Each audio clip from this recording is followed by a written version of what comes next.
Un chrétien qui a vécu auparavant dans l'impudicité et qui aujourd'hui pourra être tenté par des actes d'impudicité, quel est le conseil que je peux lui prodiguer? C'est un conseil que moi-même j'ai expérimenté. Vous savez, nous tous nous venons à Christ, mais nous ne venons pas de la même façon. Nous venons de plusieurs façons et chacun a un témoignage avec le Seigneur. Et c'est à partir de ton témoignage que tu sais qui est Dieu et comment te préserver pour rester clair au-devant de ses yeux. Maintenant, nous savons une chose, c'est que personne n'est capable de lutter contre le péché si ce n'est Dieu qui lutte pour nous.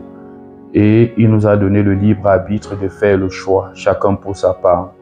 Donc moi, je dirais ceci. Moi, premièrement, quand j'ai commencé, quand j'ai cru, quand j'ai accepté le Seigneur Jésus, j'ai évité beaucoup de lieux où je pouvais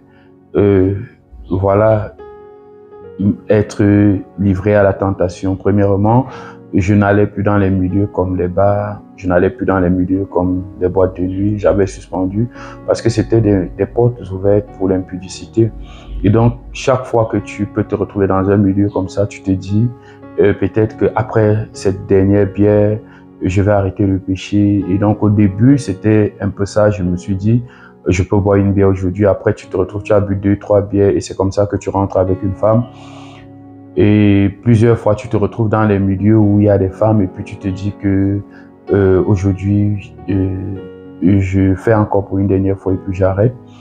Le conseil que je donne, c'est que il faut éviter, comme l'apôtre Paul a dit, fuir l'impudicité. Il faut éviter au maximum de te retrouver dans des milieux qui ne glorifient pas Dieu, premièrement.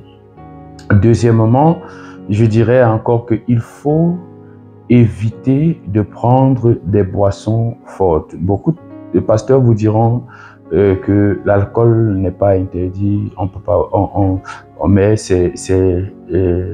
comment on dit, c'est l'ivrognerie qui est interdit. Moi, je ne dis pas que ce qu'ils disent est faux, mais je dirais ceci: si tu sais que l'alcool te dérange, vaut mieux ne pas en prendre, vaut mieux ne même pas toucher, parce que chaque fois que tu vas toucher, tu auras des tentations, peut-être ce sont des excitants en fait. Tu peux goûter et puis tu te dis que je peux essayer encore et là tu te retrouves exposé à l'impudicité. Donc nous ne devons pas nous retrouver dans un cadre seul à seul, nous ne devons pas nous retrouver également dans des lieux comme, je vais dire, malsains, boîte de nuit, bar, je ne vais pas encore citer quoi autre, je ne sais pas, il y a tellement que c'est mieux d'éviter.